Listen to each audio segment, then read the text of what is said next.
Each year, the grasslands of East Africa begin to change, and that change sets one of the most powerful journeys in the natural world into motion. Across the Serengeti and the Masai Mara, more than 1 million wildebeest, joined by hundreds of thousands of zebras and gazelles, begin a long circular migration driven by one simple need: fresh grass and water. This movement follows the rains through Tanzania and Kenya, and it is often called the largest overland migration of mammals on Earth. It looks peaceful from far away, just dark lines moving across a golden plain. But for the animals inside the herd, every mile is a test. They are not traveling because they want to. They are moving because standing still can mean hunger, thirst, and death. The journey usually starts in the southern Serengeti, where the rainy season helps new grass grow and gives females a place to give birth. Around January to March, hundreds of thousands of calves are born within a short window of time. This timing matters. When so many young are born at once, predators cannot catch them all, and many calves get a chance to survive. Even then, danger begins almost immediately. Lions, hyenas, cheetahs, and leopards know exactly what this season means.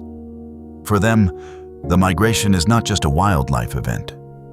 It is survival too. As the land begins to dry, the herds start moving northwest.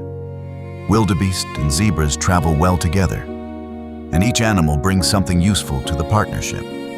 Zebras often graze on taller, tougher grass first, while wildebeest prefer the shorter new shoots left behind.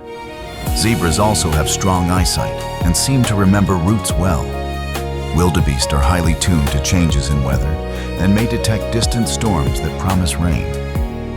Together, they form a moving system that is smarter and safer than either species alone. Still, there is no real safety here, only better odds.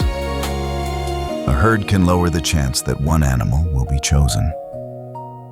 But it also creates noise, confusion, and pressure. Young calves can get separated. Injured animals fall behind.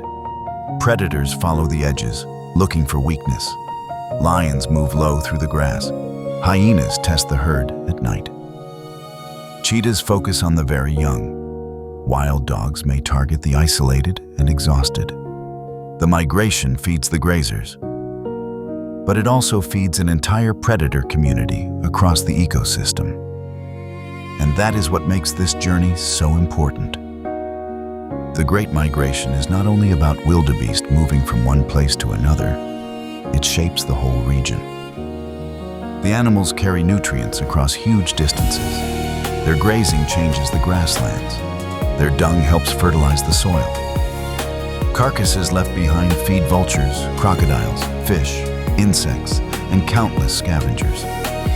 Even the rivers are changed by their passage. This is not just a crowd of animals on the move. It is a living engine that helps keep the ecosystem working. By the middle of the year, many of the herds approach the most famous and most feared stage of the journey: the river crossings. Along the Mara River, animals gather at steep banks, packed tightly together, nervous and waiting. They may stand there for hours or even days. The river is not a simple barrier. It is a trap filled with fast currents, deep channels, sharp drop-offs, and huge Nile crocodiles that have learned to wait for this exact season. Then, suddenly, one animal jumps. That single leap can trigger total chaos. Hundreds, sometimes thousands, throw themselves down the bank and into the water. Hooves crash into mud. Bodies slam together. Calves cry out for their mothers. Some animals climb over others in pure panic.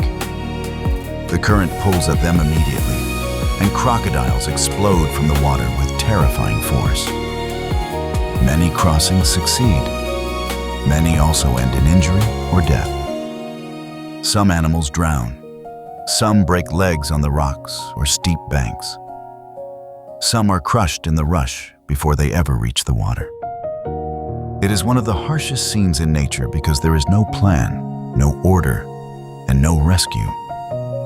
There is only instinct and momentum. Yet the herds keep coming. What is remarkable is that this danger does not stop the migration, because the reward on the other side matters just as much. When the rains have been good, the northern grasslands of the Masai Mara offer rich grazing and a chance to recover. For a while, the herds spread out and feed. The young grow stronger. The adults rebuild energy.